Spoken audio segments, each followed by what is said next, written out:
What's up, everybody? I'm Sydney Goodman, and today's Daily Fix is presented by GameStop. Roll a thing.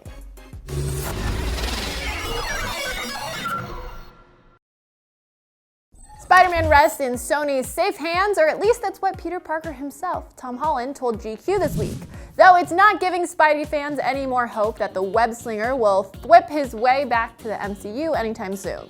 He said, quote, "Sony has also been really good to me, and the global success of Spider-Man Far From Home is a real testament to their support, skill, and commitment. The legacy and future of Spidey rests in Sony's safe hands." Tom Holland is doing a bang-up job putting on a brave face despite the meltdown between Sony and Marvel Studios that currently has the webhead X'd out of the MCU.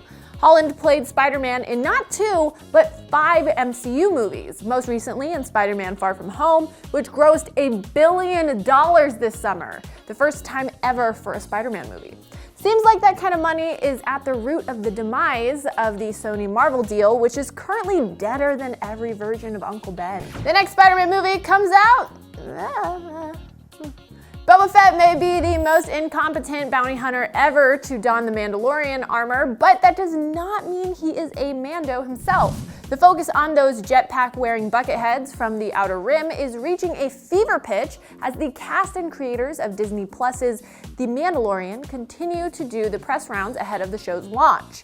In an interview with Entertainment Weekly, director Dave Filoni said, quote, "Boba Fett is a clone, according to Attack of the Clones, and by asking George Lucas, he would say Boba Fett is not Mandalorian, not born on Mandalore. He's more of a person indoctrinated into it, into the way of life, and gets a hold of the armor," unquote.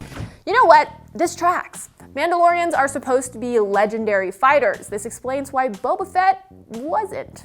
Anyway, show creator Jon Favreau says the titular Mandalorian in The Mandalorian is a Mandalorian.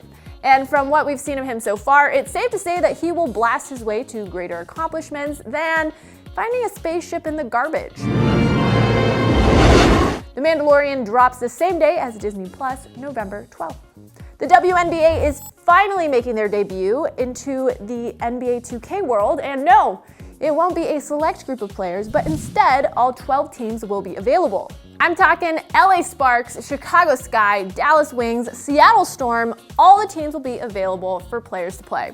Mike Wang, the gameplay director, wanted to make sure that this was a fully developed experience with 3,000 to 5,000 animations, capturing all the nuances and motions so that they could represent as many players as possible. The WNBA will be featured in Play Now and Season Game modes in NBA 2K20 this Friday on September 6th. Pre-order at GameStop now. And that was your Daily Fix for September 4th. I'm Sydney Goodman, and I hope your day is as awesome as you are. Now that you're all caught up on the news, check out our trip to the It Chapter 2 experience. It's kind of spooky. Download the IGN app on all your mobile devices, subscribe to the Daily Fix on Snapchat, and for all things everything else, IGN.com.